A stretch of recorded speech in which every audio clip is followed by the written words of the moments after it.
Kayo po ba mga bossing ko ay pakiramdam po ninyo yung paborito kayo ng kamalasan? Or kaya po ay kahit anong gawin po ninyong kayod ay parang napapansin ninyo na parang sa walat-wala ang inyo pong pinaghihirapan, ang inyong kasipagan? Ako po may tuturo sa inyo mga bossing ko ng isa sa mga pamamaraan na ritual upang sa ganon kung ano man ang inyo pong mga ninanais ay kaagad nyo po itong makakamtan. Pero syempre, makapangyarihan ang ating isipan.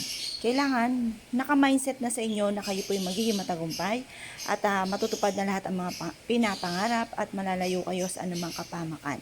Proven po ito na napakaswerte basta't may 100% kang paniniwala na mababago ang takbo ng inyong pamumuhay. Kung ang nasa isipan ninyo, kayo po ay malas nga po ang mga magaganap.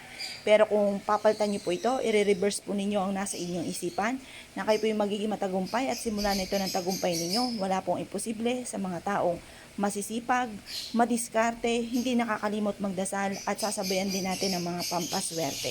Kagaya po nito, isang butil lamang mga bossing ko ang inyong kukunin at ikaw ay haharap sa may silangan at manalangin ng taimtim. I-wish na sa pamamagitan ng inyong sipag at tiyaga at pananalig sa mahal na Panginoon at sa mga ganitong mga pamamaraan ay mababago na ang takbo ng inyong pong pamumuhay. Paulit-ulitin ang mga magagandang salitain. Yung mga pangit na nagaganap sa inyo pong buhay, yan po ay ipagdadasal ng taimtim na mabago. At huwag niyong paulit-ulitin na sasabihin. Basta lagi niyong ibubukas sa bibig, panay mga magaganda. At mapapasin niyo po na lagi kang iniaadya nito kung saan lagi kayo suswertihin. Kapag po ito ay malambot na, itapon niyo na po. At ito po ay palitan ulit ng panibago. Ito po mga bossing ko, isa sa mga subok na napakaswerte. Ngayon po mga bossing, ilagay nyo lamang po ito sa inyo pong bag, bitbitin kahit saan kayo magtungo, ilagay sa inyo pong bulsa, at kayo po ay maging positibo, walang imposible, susundan po kayo ng swerte.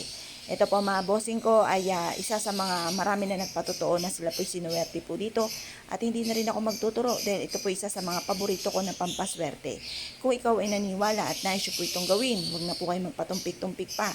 Subukan nyo po ito at ito po ay makakatulong upang sa ganon magtuloy-tuloy ang pasok ng swerte at hindi ka na muli mamumblema pa tungkol sa usapin ng pera at hindi ka na bagay po hindi mo na mararamdaman na kayo po yung minamalas or kung may mga pagsubok ay kaagad nyo itong masusolusyonan at hindi magiging pahirapan sa inyo na kumita ng pera or kaya po hindi magiging mailap sa inyo ang swerte dahil magkakaroon ka ng mga iba't ibang ideas kung saan ikaw ay laging suswertihin. Kaya kung kayo pinaniwala at nais po itong gawin, huwag na po kayo magpatumpik-tumpik pa, subukan nyo po ito, proven po ito.